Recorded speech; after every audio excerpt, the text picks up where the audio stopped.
শিয়ালের ছোট্ট পরিবার। তারা শুধু স্বামী আর স্ত্রী। স্ত্রী গর্ভবতী, সুন্দর তাদের জীবনযাপন চলছিল। হঠাৎ স্ত্রী তার অসুস্থ হয়ে পড়ে।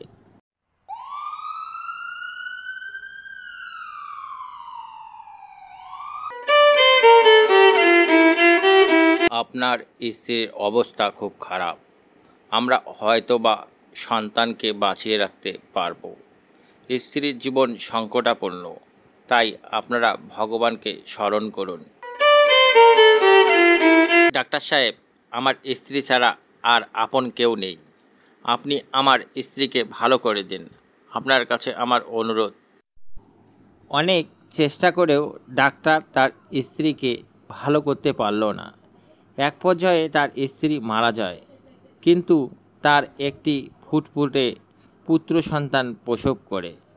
আর এই সন্তান নিয়ে শিয়াল মহা চিন্তায় পড়ে গেল, কে একে মানুষ করবে। গৌরাঙ্গর বউ মারা যাওয়ার পর খুব সমস্যায় পড়ে গেছে বেচারা। এখন আর রাতে ঘুমাতে পারে না। বাচ্চাটা খুব বিরক্ত করে। কিভাবে যে চলবে ওর। ওর বউ যে মোটা হয়ে গিয়েছিল, সংসারে সেরকম কাজ আগেও করতে পারতো না। গৌরাঙ্গই সব চালাতো। বেচারা কাল সারা রাত ঘুমাতে পারেনি। বাচ্চাটা শুধু কাঁদে। কিভাবে যে মানুষ করবে। গৌরাঙ্গ মন্টু ঘটককে বলে ওর একটা বিয়ের ব্যবস্থা করতে হবে, নাহলে ছেলেটা পাগল হয়ে যাবে। কাজকর্ম তো বন্ধ করে দিয়েছে, ওর কোনো কথাই শোনা যাবে না।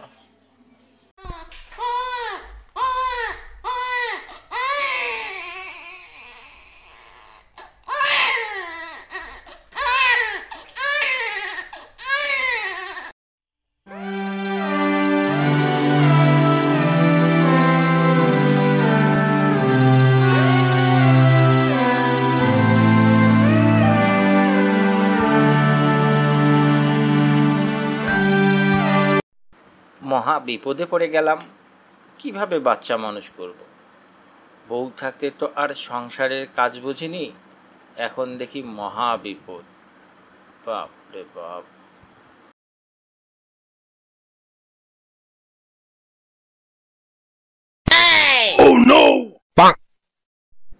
মশাই, এভাবে কি আর চলে? তুমি ভালোভাবে কাজও আর করতে পারবা না, আর সন্তান তো দূরের কথা, মানুষ হবে। এর চেয়ে তুমি আরেকটি বিয়ে করো, তাহলে সে সুন্দরভাবে তোমার সন্তান দেখাশোনা করবে। না ঘটক ভাই, ওই রকম মেয়ে আছে নাকি যে পরের সন্তানকে নিজের মতন করে দেখবে?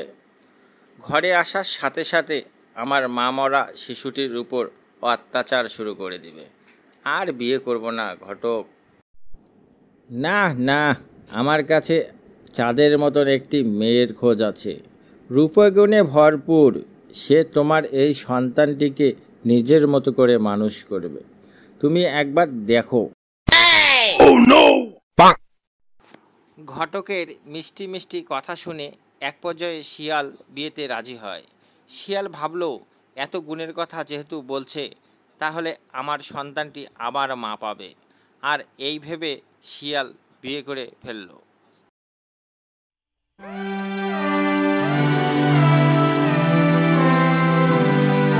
বউ কোথায়? বউ কোথায়? আমি কাজে যাচ্ছি।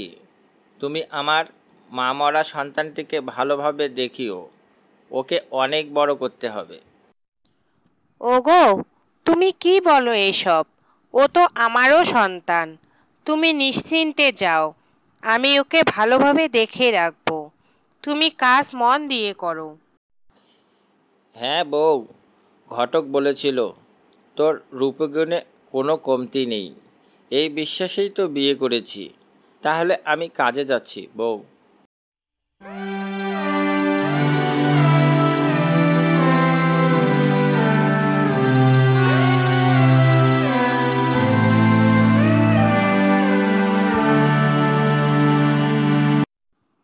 শয়তানি নিজে মরে গেছে, আর আমার জন্য একটি জঙ্গল রেখে গেছে। এই নাম কোল থেকে। আমাকে কি তোর বাবা দাসী নিয়ে আসছে নাকি? আমি অন্যের সন্তান মানুষ করব? মশাই, গৌরাঙ্গর বিয়ে না করাটাই ভালো ছিল। সন্তানের জন্য বিয়ে করলো। শুনলাম গ্রামবাসী বলছে নাকি সন্তানের প্রতি তার নতুন বউ খুব অত্যাচার করে। হ্যাঁ, গ্রামবাসী বলা বলি করে সন্তানটিকে নাকি ঠিক মতন খেতেও দিতে দেয় না। গৌরাঙ্গ বিয়ে করার পর বউকে এত বিশ্বাস করে যে সকালে সন্তানকে দেখে সে কাজে চলে যায়, আর খোঁজ খবরও নেয় না। তার সন্তান কিরকম আছে একবারও ভাবে না। শুনলাম গৌরাঙ্গের নতুন বউ নাকি গর্ভবতী। বাবার অবর্তমানে শিশুটির প্রতি তার সৎমা খুব অত্যাচার করে, ভালোভাবে খেতে দিত না। কিছুদিন পর শিয়ালের নতুন বউ গর্ভে সন্তান আসে, আর সেই সন্তানটি হয় মেয়ে। তাদের দুজনের খুব মিল হয়।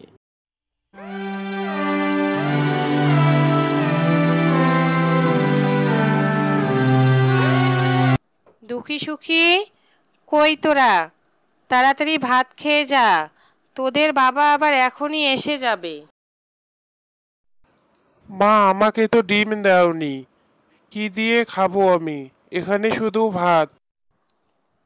পোড়ামুখী, আবার ডিম চাস? যা দিয়ে দিছি তাই দিয়ে খা। জন্মের পর তো মাকে খেয়েছিস, এখন কি সংসারটা খাবি নাকি? দাদা, মার কথায় মন খারাপ করিস না, চল আমরা দুজনে অর্ধেক করে ডিম খাই। এভাবে ছোট্ট শিশুটির উপর অত্যাচার হয় সব সময়। একদিন খুব ঝড় বৃষ্টি হচ্ছে, তার বাবা নেই বাড়িতে। ওই ছোট্ট শিশুটিকে সন্ধ্যায় তেল আনতে বলে তার সৎ মা, আর শিশুটি তার মার ভয়ে তেল আনতে যায় বাজারে। মা, এই নাও, তেল নিয়ে এসেছি, আর এই যে তোমার ফেরত টাকা নাও। কিরে, এখানে 10 টাকা কম কেন? একটা কাজ করতে বলেছি সেটাও ঠিকমতো করতে পারিস না, 10 টাকা কি করলি বল? মা, আমার বৃষ্টিতে ভিজে খুব ঠান্ডা লাগছিল, তাই গরম গরম পাঁপড় খেয়েছি 10 টাকা দিয়ে। তোর এত বড় সাহস, তুই আমাকে না বলে 10 টাকা খরচ করে ফেলেছিস। আজ তোর একদিন কি আমার একদিন, আজ তোকে মেরেই ফেলবো। মা, আমার খুব লাগছে, মা আমাকে মেরো না, আমি মরে যাব, আমাকে ছেড়ে দাও মা, আমার খুব লাগছে। সৎ মায়ের অতিরিক্ত মারে পড়ে গিয়ে শিশুটি মারা যায়। যখন সৎ মা বুঝতে পারে শিশুটি আর বেঁচে নেই, তাই সে মনে মনে ফন্দি আঁটে, মাটিতে পুঁতে রেখে তার বাবাকে ফোন দেয়। হ্যালো, ওগো শুনছো? দুঃখীকে সন্ধ্যা থেকে খুঁজে পাওয়া যাচ্ছে না, তুমি তাড়াতাড়ি বাড়ি চলে এসো। কে বলো? আমি এখনই আসছি।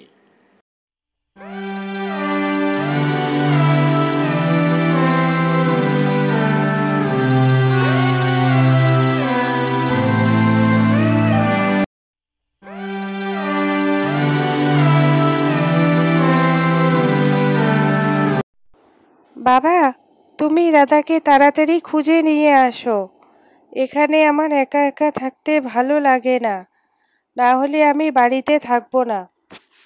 মা, তুমি স্থির হও, আমি মাইকিং করছি, দেখি কোথাও ঝড়ে আটকা পড়ছে নাকি তোমার দাদা।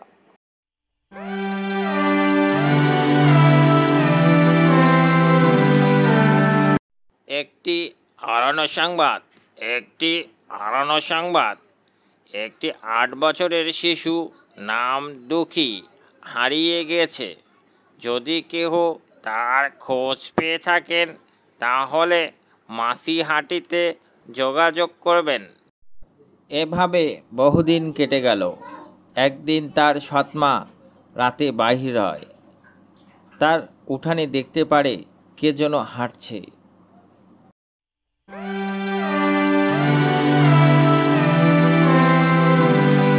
ওখানে কে? কে এত রাতের বেলা উঠোনে হাঁটছে? কে কে?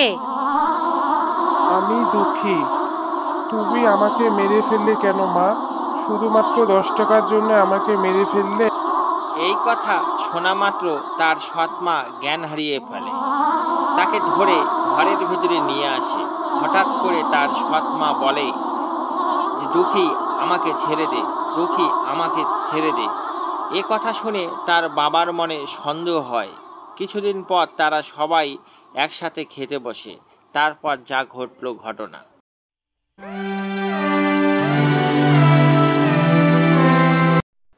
আজকে রান্নাটা খুব ভালো হয়েছে, তাই না বলো? ইলিশ মাছের পাতুরি আর চিকন চালের ভাত দুঃখী খুব পছন্দ করত। ও থাকলে আজ খুব খুশি হতো। কোথায় যে গেল আমার ছেলেটা? দিলে তো মন খারাপ করে। এই ছেলেটির জন্য এত কিছু, কি যে হলো! এত কিছু করার পরও কোনো খোঁজ পাওয়া গেল না, একেবারে নিখোঁজ হয়ে গেল। মা সুখী, তুমি ভালোভাবে খাও আর ভালোভাবে থাকিও। কে কে ওখানে শব্দ করে? সুখীর বাবা, দেখো তো কে যেন দাঁড়িয়ে আছে আর আমাদের খাওয়া দেখছে। তুমি লাঠি নিয়ে বের হতো। বাবা, আমি দুঃখী। মা আমাকে মেরে ফেলেছে। তুমি আমাকে খুঁজে কোথায় পাবে? আমি প্রতিশোধ নিতে এসেছি। তুমি আমাকে বাধা দিও না। মাকে পাপের শাস্তি পেতেই হবে। শয়তান, ওকে মানুষ করার জন্যই তোকে বিয়ে করেছি, আর তুই ওকে মেরে ফেলেছিস? বাবা, তোমার যা করার, তুমি তোমার মাকে শাস্তি দাও। আমি তোমার বোনকে আমার মতন করেই মানুষ করব। আমাকে বাঁচাও, আমাকে বাঁচাও। আমার ভুল হয়ে গেছে। আমি এরকম কাজ আর করব না। আমাকে বাঁচাও বাবা, আমাকে ছেড়ে দে।